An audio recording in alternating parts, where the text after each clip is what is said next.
Young black girl assists, wealthy man with car trouble, when he notices the ring on her hand. Young black girl. Eschi or Shera Fornaisumi states, assists wealthy man with car trouble. When he notices the ring on her hand, his world is turned upside down. The harsh late afternoon heat caused the pavement of the country road to shimmer as Maya Johnson made her way home from school. The 10-year-old girl reduced her speed when she noticed the gleaming red Shelby GT 500 Mustang stopped on the roadside, its hood raised like a gaping mouth.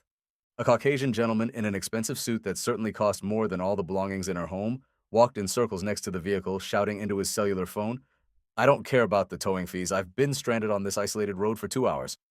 I have an appointment with the governor, and the gentleman checked his expensive gold timepiece. Less than 3 hours, for heaven's sake.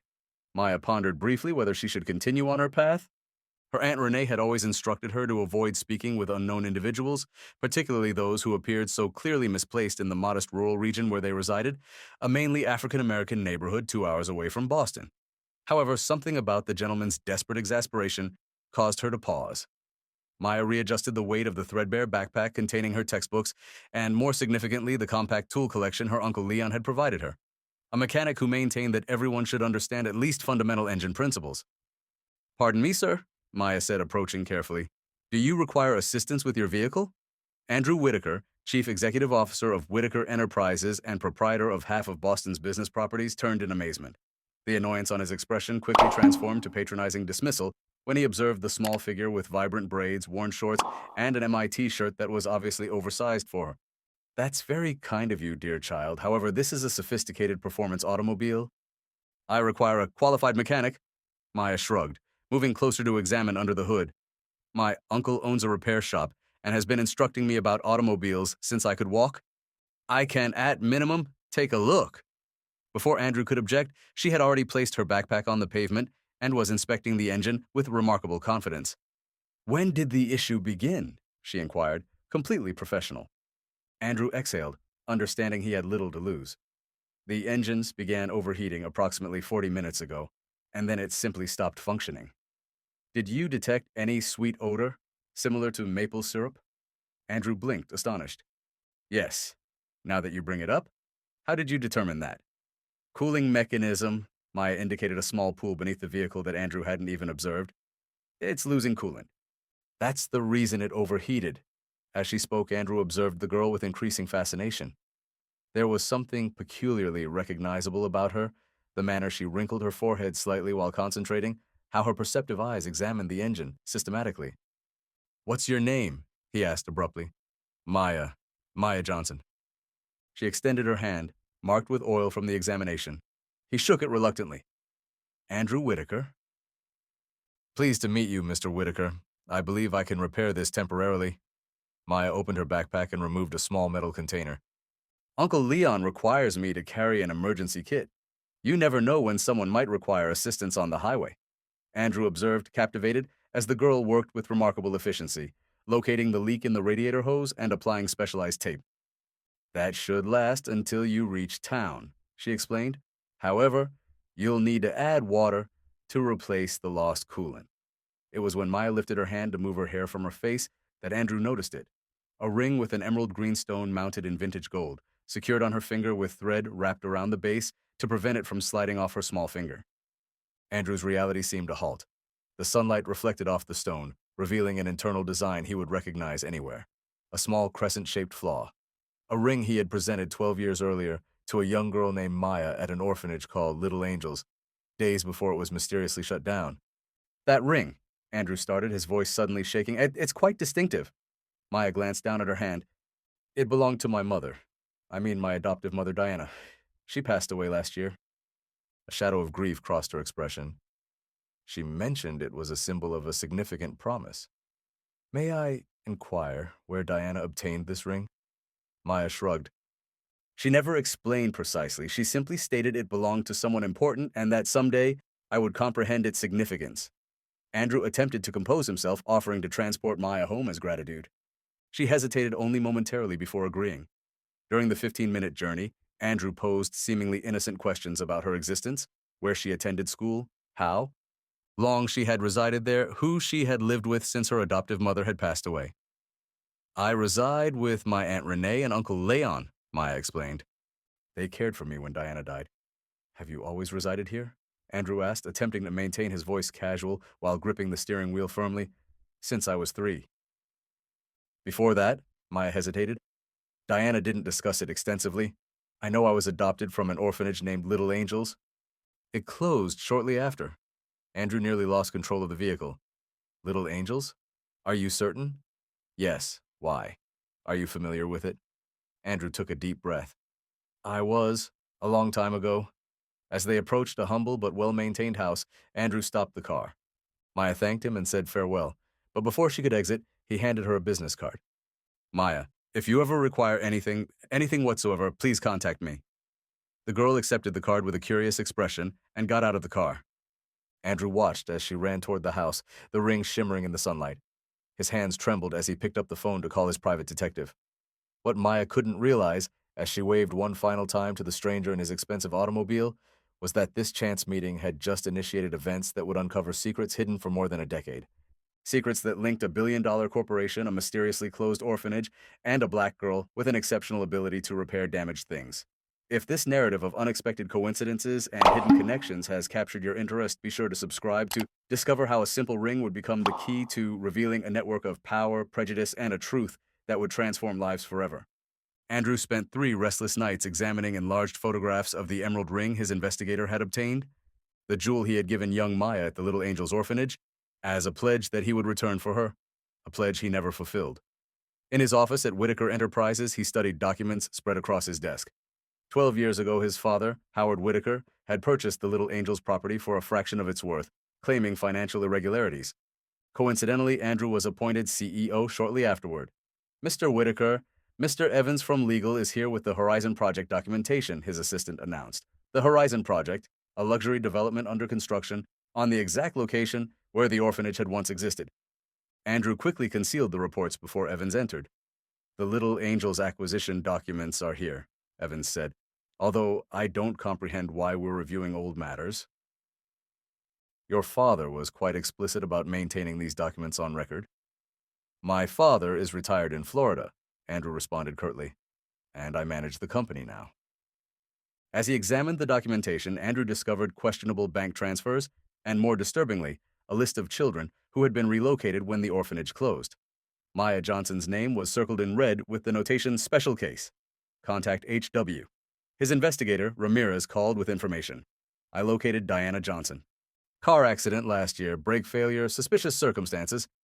What about the adoption records? Missing! Officially, Maya Johnson never existed at Little Angels. Find out everything you can about her current family, Andrew commanded. Meanwhile, Maya was working in the small workshop behind her aunt and uncle's house. The place was her sanctuary. Tools arranged on the walls, the familiar scent of oil and grease. Did you manage to repair the old radio? Leon asked, entering the workshop. Maya smiled, lifting the 1950s radio. I fixed it. Just had to reconnect some wires. Leon affectionately tousled his niece's braids. You have a talent, girl. I've never seen anyone comprehend machines like you do. Uncle, do you think my mom would be proud? Diana was so proud of you she could have exploded, Maya. She twisted the ring on her finger. I encountered a wealthy man yesterday. His car malfunctioned and I repaired it. He recognized my ring. Leon became motionless. What man? Andrew Whitaker. He gave me his business card. Maya showed them the card. He seemed odd when he saw my ring. Leon's face turned pale. He exchanged looks with Renee, who appeared at the doorway. Maya, sweetheart, Renee said tensely. Remember when we promised to tell you the truth about Diana when you were mature? I believe the time has arrived. That evening, Maya learned the concealed story. How Diana, a nurse at the orphanage, had escaped with her when the orphanage suddenly closed. How they had altered their identities and gone into hiding for years, always watching over their shoulders. Your mother left this for you, Renee said, handing her a yellowed envelope. She made us promise to give it to you, only if someone from the Whitaker family appeared. With shaking hands, Maya began to read.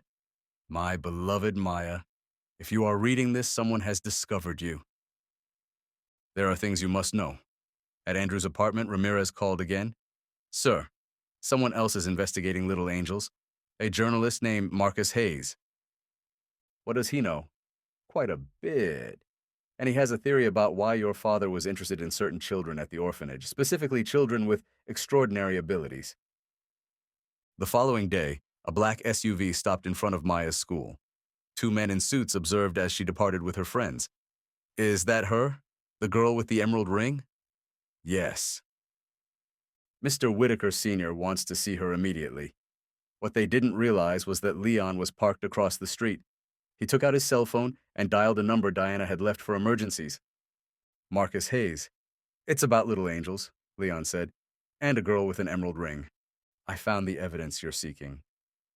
At Whitaker Enterprises, Andrew stared at his father, Howard, who had arrived from Florida without notice. What's this about reviewing the Little Angels documentation? Howard demanded. I thought that matter was concluded. I found Maya Johnson, Dad. The girl with the emerald ring. Howard paled. So what? Just another orphan. What matters is Project Horizon.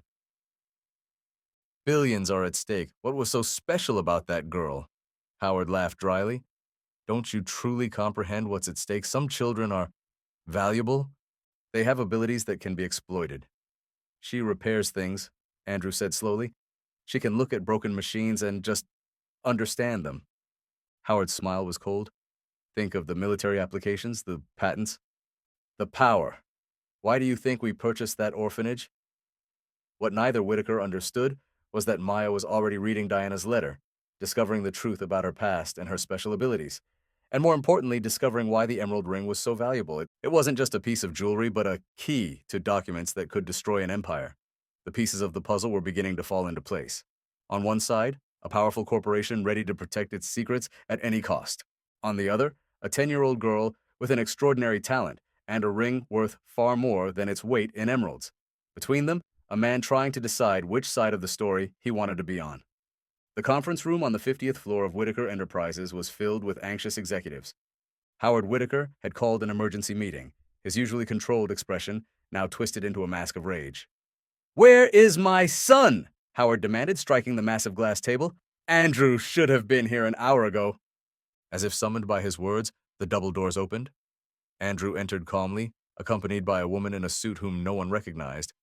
Sorry I'm delayed, Dad, Andrew said with a composure that made Howard scowl. This is Federal Prosecutor Claire Bennett. She has some questions about Project Prometheus. Howard's face drained of color. Project Prometheus, the code name for the secret program to identify and exploit children with special talents. A name that should never be mentioned in public, let alone to federal authorities. What the hell do you think you're doing? Howard hissed. Andrew walked over to the large screen on the wall and connected his laptop. Something I should have done long ago. The truth about Little Angels and the other 5 institutions you've shut down over the past 15 years. The lights dimmed, and the screen illuminated with documents, photographs, and reports. Detailed records of 48 special children identified, tested, and exploited by Whitaker Enterprises. You stole confidential documents, Howard tried to regain his composure. That's corporate crime, industrial espionage. Documents evidencing far worse crimes, Andrew replied. Unauthorized experiments on minors. Falsification of adoption records, bribery of public officials, intimidation of witnesses. A video began playing on the screen. Security footage from 12 years ago. A young nurse, whom Andrew now knew to be Diana Johnson, fleeing in the middle of the night with a child in her arms. Next, a clip of Howard instructing security guards, find her. The girl has significant military potential, and we can't lose her. 3 Little Angels employees died in accidents in the weeks that followed, Andrew continued relentlessly, including Diana's brother, who had started asking questions. You have no idea of the implications, Howard began, but was interrupted when the doors opened again. Maya Johnson entered, accompanied by Uncle Leon and a man carrying a professional camera, Marcus Hayes of the Boston Globe. Maya, Andrew said softly, you didn't have to come. Yes, I did, she replied with surprising dignity for someone so young. Diana always said that one day I would have to confront the men who made us flee. Howard looked at the girl, his expression shifting from shock to cold calculation. So, you're the prodigious Project 17. I didn't expect you'd be so small. And you're the man who killed my mother, Maya replied, her gaze unwavering. Her brakes didn't fail by accident, did they? Howard smiled, regaining his confidence. Proving anything would be impossible, and you're forgetting who I am. One phone call, and all of this disappears. That's when Maya opened her backpack and took out the emerald ring. With skilled fingers, she turned the stone, revealing a secret compartment. From inside, she removed a tiny device. Diana was smarter than you thought, she said. This is a storage device she concealed in the ring. It contains backup copies of all the Little Angels records, including recordings of your meetings with military doctors about harnessing children with enhanced cognitive abilities for strategic applications. Howard Whitaker, for the first time in his life, was speechless. This is being broadcast live, right now, Marcus Hayes explained, pointing to his camera. To our studio and directly to social media platforms, over 10,000 people are already watching. Andrew walked over to his father, keeping his voice low. It's finished. The prosecutor has a deal for me. Full cooperation in exchange for immunity. As for you, well, we'll let a jury decide. As federal agents entered the room to arrest Howard Whitaker, Maya approached the man who had destroyed so many lives.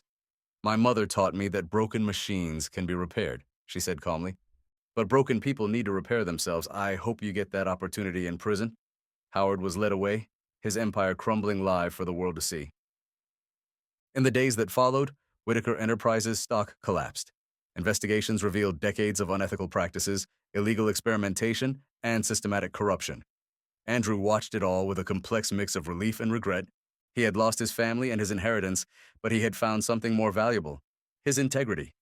In the courthouse, as Howard awaited his preliminary hearing, Maya approached Andrew on the steps outside. What happens now? She asked, the emerald ring sparkling on her finger. No longer a symbol of secrets, but of truth revealed. Andrew looked out at the city skyline, at the skyscrapers that had been built with money tainted by exploitation and suffering. Among them, the gleaming Whitaker building, which would soon lose its name. Now, he said, we rebuild not just buildings, but lives. What none of them could have predicted at that moment was how that rebuilding would transform not just their lives, but an entire community. An empire built on exploitation was crumbling, but from the ashes something new and unexpected was about to be born, something that would forever change the way the world viewed exceptional talent in unlikely places. 5 years have passed since the day Maya Johnson exposed the truth about the Whitaker Empire. On a bright spring morning, she walked through the halls of the newly opened Johnson Center for Young Inventors, a sprawling complex of labs, workshops, and classrooms built on the same site where the Little Angels orphanage once stood. The sensors in the East Wing are still malfunctioning, Maya, now 15, told the group of engineers following her. Her experienced eyes identified problems in complex systems with the same ease with which she had detected a leak in a Mustang's radiator years ago. At the back of the center, Andrew Whitaker talked with investors, his suit replaced by jeans and a button-down shirt. The former billionaire heir had donated his entire personal fortune to found the Prometheus Initiative, no longer an exploitation project, but a program dedicated to identifying talented young people from marginalized communities and providing them with opportunities. We discovered 23 children with exceptional talents just this quarter, Andrew explained. Each one receives a full scholarship and personalized mentoring. No contracts, no exploitation, no secrets. Andrew's transformation surprised many, especially former executives at Whitaker Enterprises. The man who had once been heir to an empire built on exploitation was now dedicating his life to repairing damage and creating genuine opportunities. Maya is about to publish her third patent, said Leon, who now ran the center's engineering program. Harvard, MIT, and Stanford are already competing for who will recruit her. On the center's main wall, an exhibit documented the entire story. Photographs of the orphanage, newspaper clippings about the fall of Whitaker Enterprises, and a headline that read, Whitaker Empire Collapses After Teenage Revelations. Meanwhile, in a medium-security federal prison, Howard Whitaker stared at the walls of his cell.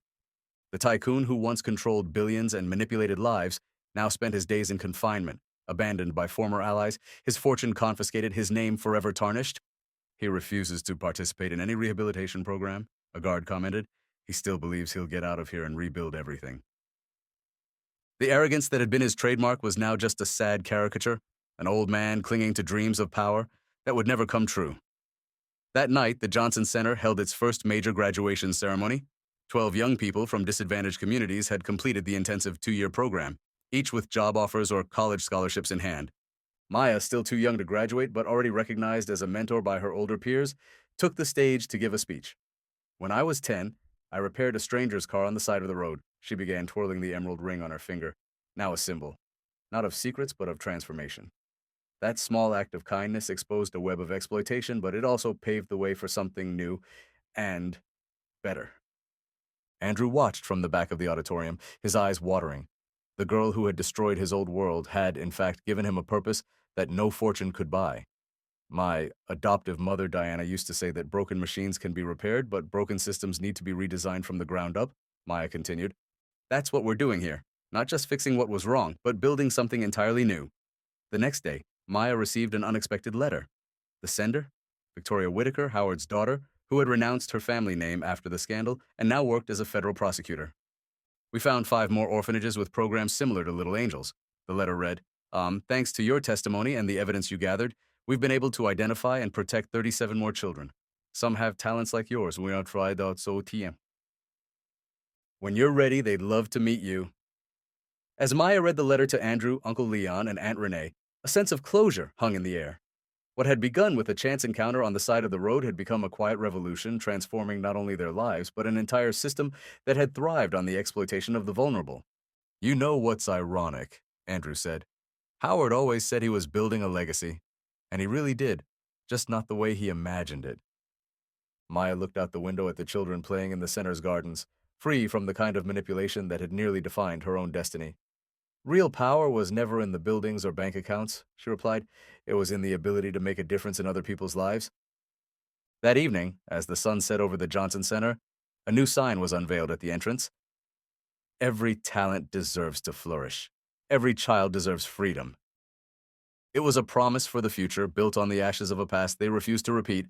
If this story of justice, resilience, and transformation touched your heart, be sure to follow our content for more stories about how small acts of courage can change entire systems, and how true reparation isn't just about punishing evil, but about building something better in its place.